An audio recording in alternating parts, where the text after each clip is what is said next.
Before I start, I would like to make a couple of remarks. I think most of you must know by now that the National Women's Soccer League and the Washington Spirit initiated an investigation last night that was based on the NWSL's anti-harassment policy for a safe work environment. The investigation was in response to very credible press reports about Spirit coach Richie Burke, and he has been placed on administrative leave pending the results of an adjudication process. The league was not involved in the statement in Burke's initial stepping down, and I am not going to comment on anyone's medical condition. What I can say is that following that initial announcement, we were contacted by the Washington Post and we initiated an investigation promptly based on the information that was provided. As far as the video that was circulated this morning, it's the first I've seen of it. Obviously, that sort of contact has no place in society or sport or in our league, and it is completely unacceptable. Now, I think we can all agree that it's time for me to open myself for Q&A from the press and media availability. Before I take any questions, if you'll indulge me, I'd like to get to go through some prepared remarks that are the purpose of today's midseason conference. This has been a very exciting week for the NWSL, the news aside, because we're welcoming back the 37 Olympians who've been competing in Tokyo from 8 different national teams and have represented 9 NWSL clubs. And now we're about to begin the second half of what is again proving to be an NWSL hallmark, an incredibly competitive race to win the Shield. In addition to the incredible work that has been on display on the pitch by our players, veterans and new players, I also want to spend some time highlighting the accomplishments at the league level thus far in 2021 in service of those players. So I'll go through these quickly and then I will be open to questions.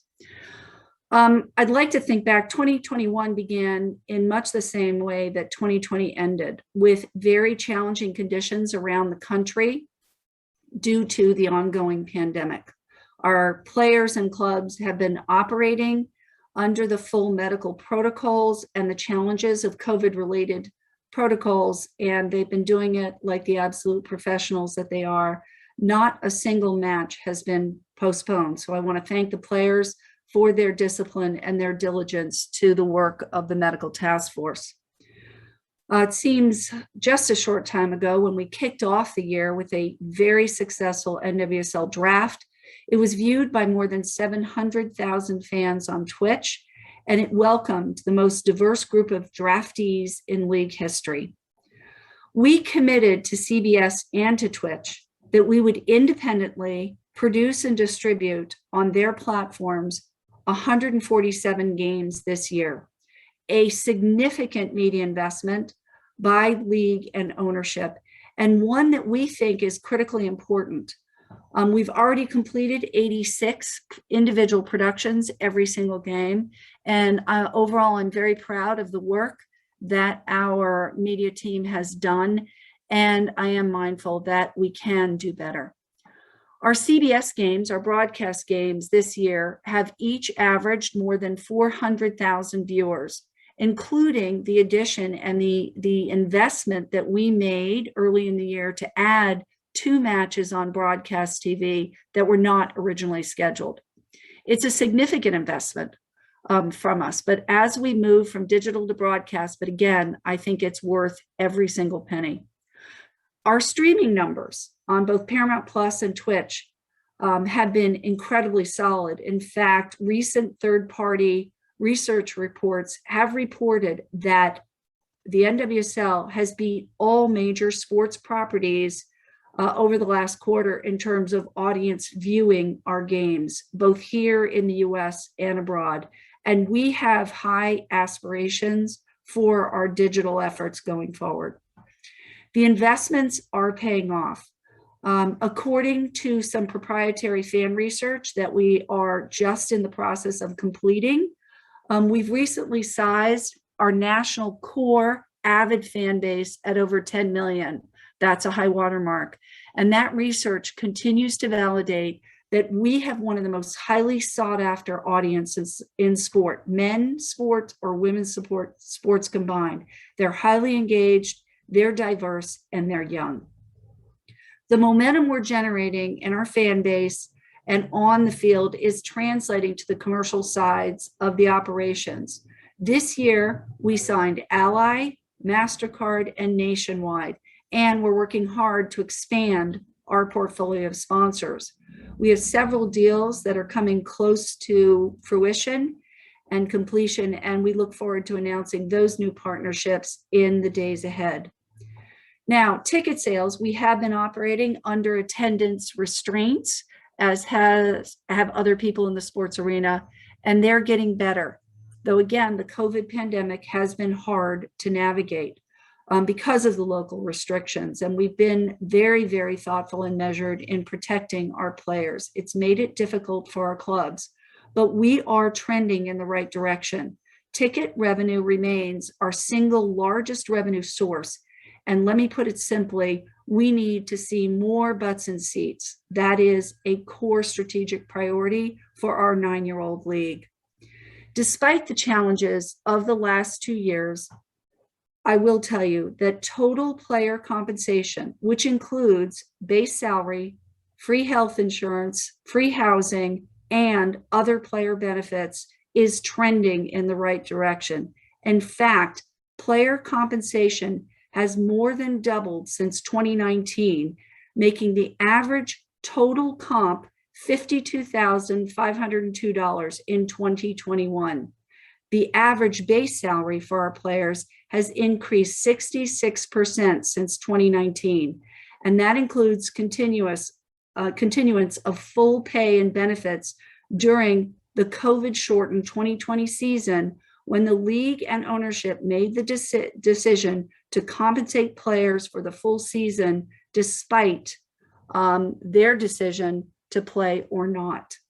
All of that progress has been made while the league and the clubs continue to operate at a financial loss. This league and our owners are committed to a sustainable path forward, and that path includes a very fair bargain with our players in the collective bargaining process that began late last year. We want a sustainable package of benefits and compensation that benefits our players, our clubs, and the league. Now, market expansion remains a very important topic for our league. This year, we have Louisville that entered it as an expansion market, as well as Kansas City. And we continue to see great interest from a wide variety of well-qualified potential investors that include some of the top names in sports. These investors are bringing with them proposals for simply extraordinary soccer-specific facilities, one with competition and training environment investments, and that will continue to elevate our league in the United States. Now, as proud as I am of this progress, I know there's still much work to be done. Our potential for growth is enormous, but we're still operating in a COVID-impacted environment, and we have to continue our vigilance to keep everyone healthy and well. And we need to build on the significant success of the last 18 months. We are building one of the premier soccer leagues on earth, with some of the greatest athletes in the world, the most engaged fans everywhere, and we're growing at a rate not seen in professional sports, maybe ever. That's the extent of my prepared comments. I'm now prepared to take questions. Thank you very much. Okay, first we'll go to Meg Linehan. Hi, Meg. Hi, Lisa. Meg Linehan from The Athletic. I did want to follow up on some of your opening comments, but even stepping aside from Burke directly, it feels like at times head coaches are hired and there are preceding events that might have acted as warning signs, right? There was reporting in 2019 about Richie Burke. So just in terms of what you can share on team's vetting process for coaches? We obviously have a lot of coaching openings happening now this year. What are the measures that are in place to potentially protect players from situations like this happening again? Yeah, Meg, I can't comment on the history. As you well know, I started this in March. What I can speak to is an enormous amount of work that the league has done with ownership, with the full cooperation of ownership, to really put into place vetting processes, not only for coaches, but for staff and for owners that we want to have at the highest standard. As you know, we put into place an anti-harassment policy. We have a very thorough vetting and investigation capability that we use. And I'm really proud that this year we've seen not the entrance of some of the most extraordinary coaches into head coaching positions, including Casey and Laura Harvey recently with OL Reign. We've got a bright future. We're committed to making it a safe and strong environment for our players. And the league is committed to doing what we need to do to ensure that we stay strong. Just one kind of very specific follow-up on that. In terms of investigations, is it the same service that you're using for all of these investigations? Are different ones called in for different situations as they arise? They're different, Meg. I won't speak to the specifics on every one, but there are different. What I can say, what they all have in common is as we do an investigation, it is always an independent third party. Thanks, Lisa. Thanks, Meg. Next, we'll go to Steph Young. Thanks. Hi, Lisa. Yep. Steph Young from The Athletic. Yep. So switching streams a little bit, I know that you've been asked about Nwsl's partnership with Rise. Yes. Obviously, there have been concerns that Rise is an organization whose board is heavily, primarily white men, even though their employees are, diverse people of color. But, how would you respond to criticism that Rise looks like an organization that is not necessarily built, by people of color, from the ground up? Yeah, let me speak to the people. Let me speak to the Rise partnership. We know that we need to do anti-bias training. It's a commitment that I made to the PA, as well as having several conversations with members of the Black Women's Players Collective. It's something that I think all sports is taking seriously, including, the owners of, the commissioners of other leagues that care as deeply as we do about being the best we can. My interaction is with the CEO, Diane Billings-Burford. She is a woman of color. My interaction has been with the people that are on the ground developing the programming and really bringing the collective history and their incredible expertise of what goes on in sports to design something with the cooperation and collaboration of the PA and with input from the Black Women's Players Collective to make sure that the programming we have is going to be the best we have.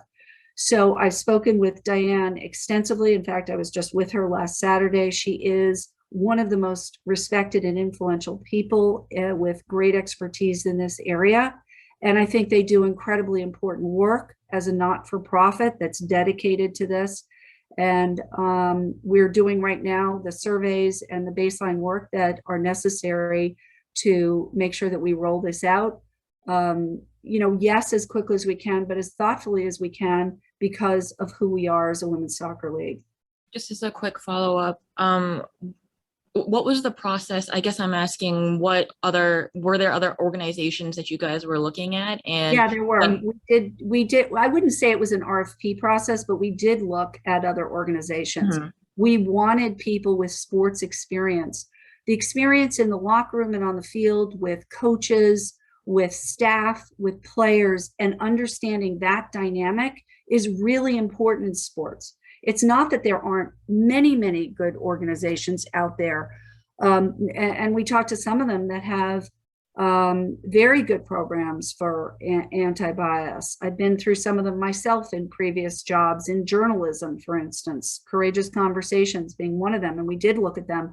But the expertise that Diane, her team is bringing to us, and me talking to other people who've gone through this at teams, is really, really thoughtful, methodical, and they understand that dynamic, and they have thoughts and programs that can be of immediate help to us.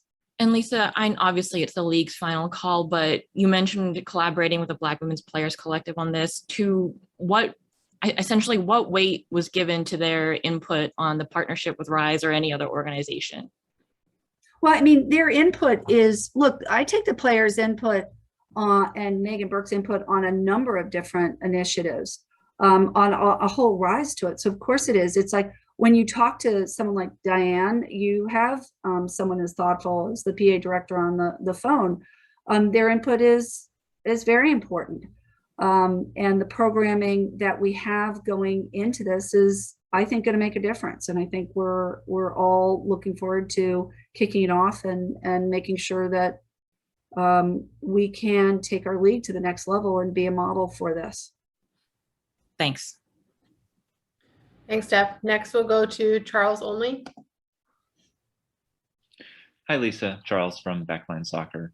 I want to switch gears slightly and ask a question about refereeing. I know that there's been a lot of conversation about refereeing standards, some in particular just this last weekend, in particular about the seeming willingness of referees to sort of permit what I think a lot of us regard as maybe more violent or aggressive or physical play. Is that something the league is concerned about? What role does the league have in regulating that process? If you were dissatisfied with things with a referee or with PRO, how would the league initiate a change? Is that something that's possible? No, look, this is a tough subject to address, and it's a tough subject to address without having to find myself on it. Look, I'll make an overall statement. We need officiating in our league that matches the talent of the players on the pitch. And I don't think anybody is satisfied right now. I had a conversation as recently as this morning with Howard of PRO. So it's something that we take very seriously. We're actively engaged with them. And in that partnership, we're invested in the partnership. So I just want to say that from the outset. What I will say is this. Look, first of all, the context of what we're going through, I think is going to get better. You know, we have a certain amount of officials that of experienced professional officials that that come to us from Canada. The borders have now opened. They have been closed, and we're now anxious to get those officials back on the pitch that are professionally trained. The Gold Cup in the Olympics, again, took some people out of our talented group, and those officials are coming back. In addition, just talking to Howard this morning, they're doing their first in-person camp, in-person training and in-person camps for officials so that they can look at video. You know, there's Zoom is great, and there's all kinds of good things to do with it, but I think we all agree that the resumption of in-person camps where you can really learn is going to help as well. But it has to come to the league, and what are we going to do to help? So here today, I'm going to tell you that we are going to be investing more resources in this area, including the addition of a new position, a technical director, who will be working with Pro directly to improve the quality of the game on all types of levels. It's a best practice that other leagues use, and we will be putting that hiring out. In addition, we really are going to look seriously and hard at VAR. You know, there's been a lot of talk about that. That would be, I will tell you, that is a significant investment for a 9-year-old league. I've talked to our financial condition and the things that we're doing relative to media and player compensation. But VAR is something that we're taking a serious look at, and it involves technology, hardware, it involves staffing, et cetera. And, you know, the league is making the commitment. Thanks, Charles. Next, we'll go to Jeff Kassouf. Hi, Jeff. Hi, Lisa. Jeff Kassouf, Equalizer. We've heard from the PA a little bit in public spaces of a few specific things that they're interested in regards to the CBA. One of those explicitly was free agency or some version of it. Wondering maybe if you can share anything specific on the league's end that is a goal as you speak toward kind of a path forward, and also hyper specifically what your position on a free agency system is from a league perspective. Look, I will just say this. I continue to have, I believe, a very collaborative and productive relationship at the bargaining table with the PA, and we continue to have collaborative and productive sessions. There is still a lot of work left to do. Just put into context, this is a first CBA. It is not an extension of a CBA, renewal of a CBA. There's a lot of groundwork that both sides need to do to make sure that all of the provisions in a CBA are done well. So bear with us, and I think people on both sides of the table are committed to reaching the finish line and building league and partnership. On the subject of player movement or free agency, I won't commit on this issue in any detail at this level, but I think it's fair to say that we recognize we've reached a point in our league's maturation that free agency in some form makes sense, but it is as part of a total sustainable package for our 9-year-old league. Do you have a timeline in mind of a hope for when this might get agreed upon? Well, I think every commissioner would hope that, and I think they would hope that it would be done very quickly. But I just want to say, Jeff, this is a first CBA. Every provision needs to be written and thoughtful and measured. We've not done it before. The PA's not done it before. And we are making good progress on that. But it's not like we can take something that's been in an agreement for 2-3 rounds, as some of the other leagues can do. I mean, the NFL is 100 years, MLS is 26 years, the WNBA is 25 years. We're starting from scratch here. So I think the point that I will make is that I feel like we have collaborative partners. I respect them. We're making progress on it. Thank you. Thanks, Jeff. Next, we'll go to Dan Laletta. Thank you, Lisa. Dan Laletta from Equalizer. Just really quickly back to your comment about the investigations being third party. Is that something that is league funded, or are the Washington Spirit, for example, on the line for any of the costs of this investigation in this particular case, and so on and so forth? Well, I won't comment on any particular investigation in terms of who pays for it. What I will tell you is the key is an independent third party. Both, sometimes it works where the team does it because it's a team staff position. Sometimes the league steps in and does it. It depends on the individual, what happens with each individual instance. So again, we just kicked this off last night, and I won't make any specific comments on the Washington Spirit. And then on a lighter note, any progress on announcing where the final will be played? That's a very good question. I'm actually glad you brought that up, Dan. I think this year, what I'm willing to say is that we are again going to do what we elegantly call a predetermined site. If someone has a better way to name that, I'd appreciate that in how you write about us, because predetermined sounds like a medical condition. So please help me come up with something. But that allows us to do the full planning. RFPs have been sent out. There are a number of interested teams that are putting together the proposal, and I'm hopeful to announce something in the coming weeks. Thank you. Thanks, Dan. Next, we'll go to Tim Greeny. Tim Greeny, Tribal Football. Thanks for doing this, Lisa. Are there some other specific highlights of the proprietary research that you'd like to talk about now, and who was that done with? I assume that was an independent party as well. It was independent, although we paid for it. But Deloitte has been helping us do that research. They are, I really would like to share it when it's more fulsome, but there have just been some incredible insights that have come out of it in terms of the core fan base, what drives them, what is fascinating about the league. They're very important, but it also is showcasing what are new fans that we can tap into, and what drives them and their interest in the NWSL.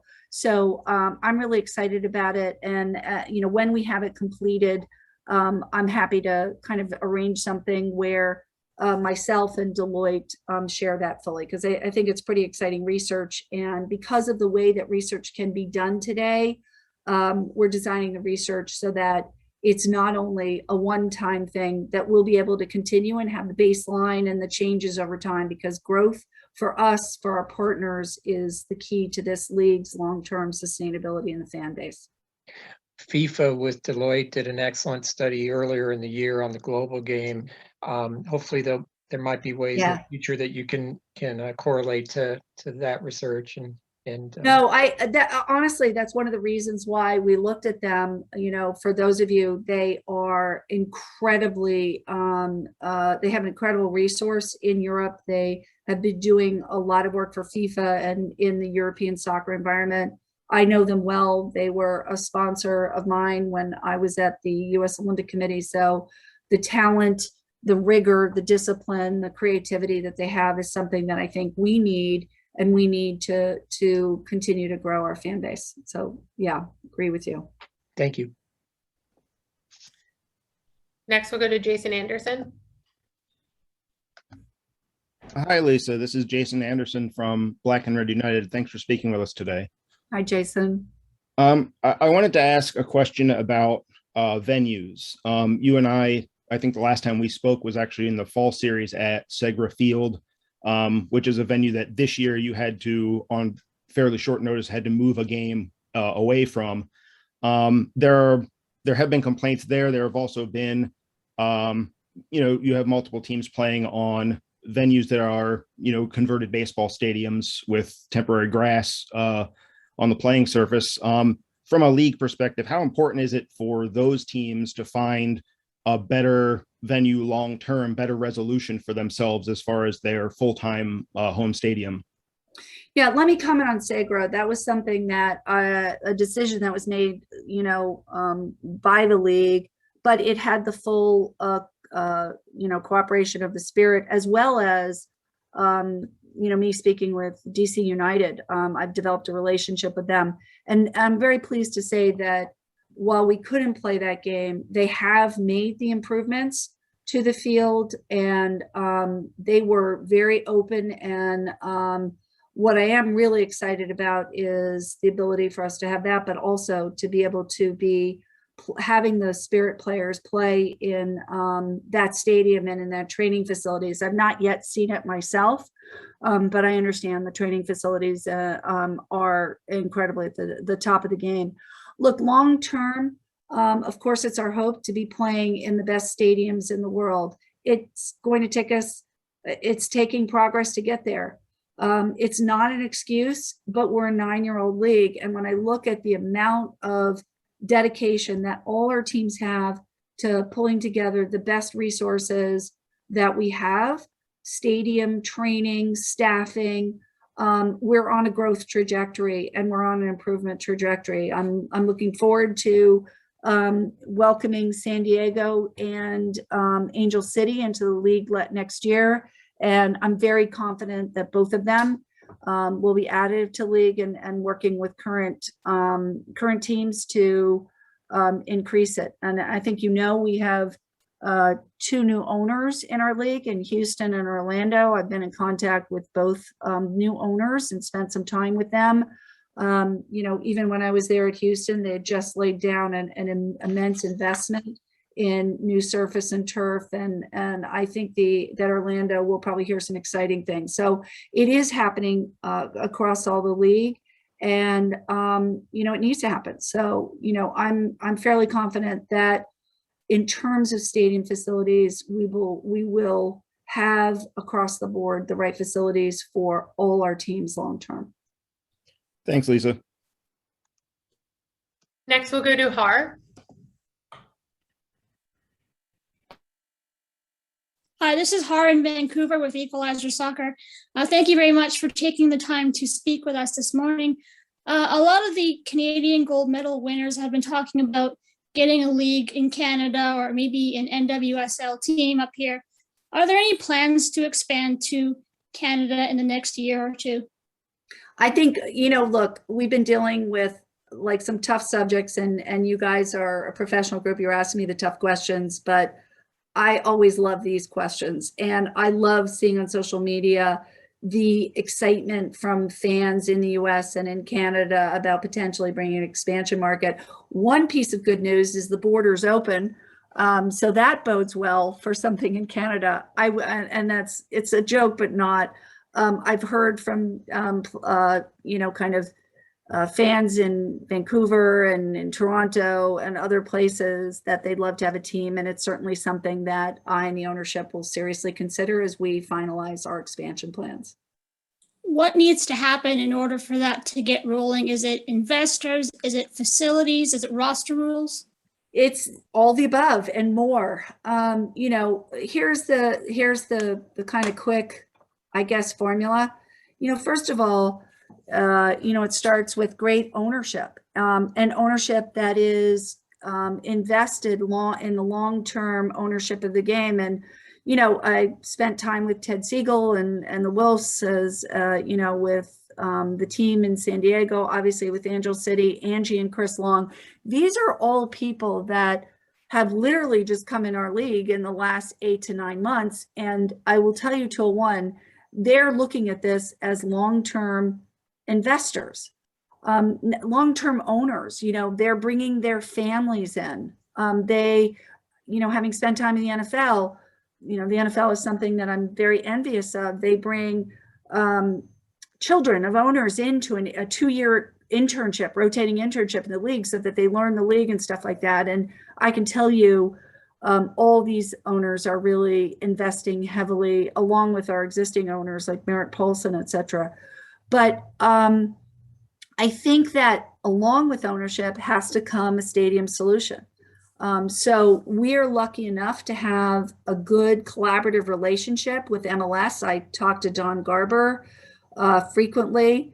They have incredible stadiums here and in Canada, and obviously us creating synergies with whether it's an existing MLS owner who wants to own a team, or whether it's an owner that wants a specific NWSL owner but wants to create a partnership with the stadium. That's a second element. So it's ownership, that stadium solution. And by the way, we have owners that are, have the wherewithal and may have the passion and commitment to build their own soccer specific stadiums for women and training specific stadiums for our players. But the third part of it is the fans. And I do pay attention to the fans on social media. I do pay attention. One of the things I monitor is, believe it or not, is what are local journalists writing about the NWSL in markets where they don't have a team? Will you have the community behind it? And the high watermark for me, the standard right now, is how Kansas City and Louisville have embraced their new teams. I mean, you have up to down support in both of those communities, from the fans to politicians. I met with the mayor of Kansas City. I've been in Louisville and talked to stakeholders there. And that element is what bodes well for long-term success, is the investment of the community at large, including journalism. And I won't tell you which markets, but there are certain markets right now that don't have a team, where the journalists are like off the charts writing about the NWSL. And to me, that bodes, that says there's an audience in that market that wants an NWSL team. So keep writing. Thank you very much. Thanks, Lisa. All right, guys, we have time for a couple more. Next, we'll go to Alicia Rodriguez. Hi, Lisa. Thanks for your time. This is Alicia Rodriguez from SB Nation. I wanted to ask about, there's been a lot of coaching turnover this season, and then you've got 2 expansion teams coming in California. So there's a lot of coach hiring and going through the process of looking for coaches, in the coming months. I'm wondering from a league perspective, if there's any sort of position in terms of, or program in terms of looking for a diverse pool of coaches. You talked about your admiration for the NFL, and there's the Rooney Rule, for example. So are there any resources, programs, positions from the league's perspective to try and expand the pool of coaches in the league? Yeah, look, we have the Rooney Rule as well. But I would say that while we're doing really off the charts, I know the Rooney Rule wasn't about women coaches, but I'm going to include women coaches as part of a diverse coaching group. That's really important. And I'm really thrilled to see Casey and Laura join Freya in our league. So we definitely are increasing the gender diversity. Becky's interim right now with Orlando, but who knows? What I do think is the diversity in terms of people of color has to be something that we make a dedicated increase to. And you said resources of the league. I think by hiring an additional technical director, we are absolutely going to be well served, because that person is going to help find the talent, make sure that we have pipelines of talent that we're, in addition to all the knowledge and the expertise that the teams had, that if there's a compendium of resources we have, that'll important.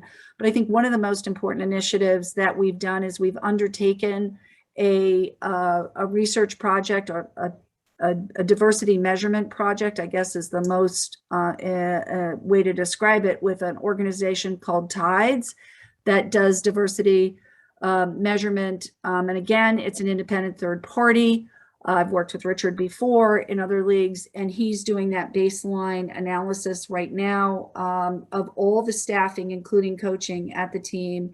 And our intention is to share that with our owners, with the staffs, and make significant progress in terms of people of color in our league. And we're not there. We have more work to do. Thank you. We'll take a final question from Jacob Cristobal. Hi, Lisa. Jacob Cristobal from Sound Red Heart. My question is regarding the broadcast partnership the league has with CBS. Can you just comment on the current state of it? Because I believe the deal was announced in 2020, but of course, COVID happens. And just how many years are left on the current deal? And then also going forward with, extending a new deal with them or another network in comparison to England's FAWSL and the very lucrative deal they signed with Sky Sports. Yeah.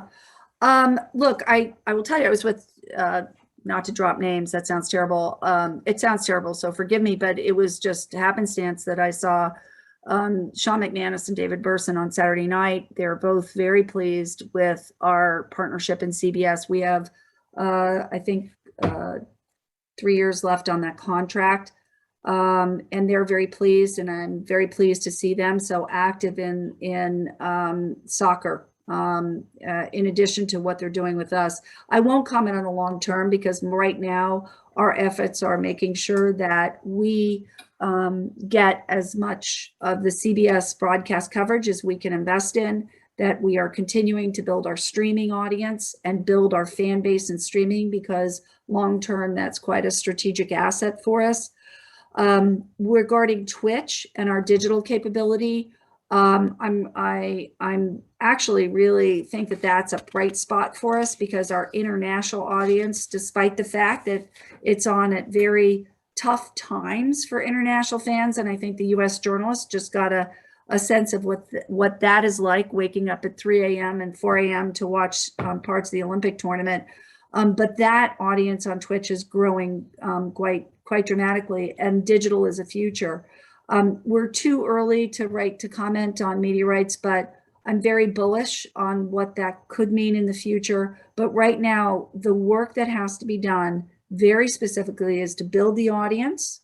And building the audience is about understanding the fan, offering experience to them. It's about building sponsors and advertisers, because making sure that they are invested in not only us, but in our media partnerships is very important. And then, as I started this off, it's very important that we continue to make strategic progress on fans and stadiums.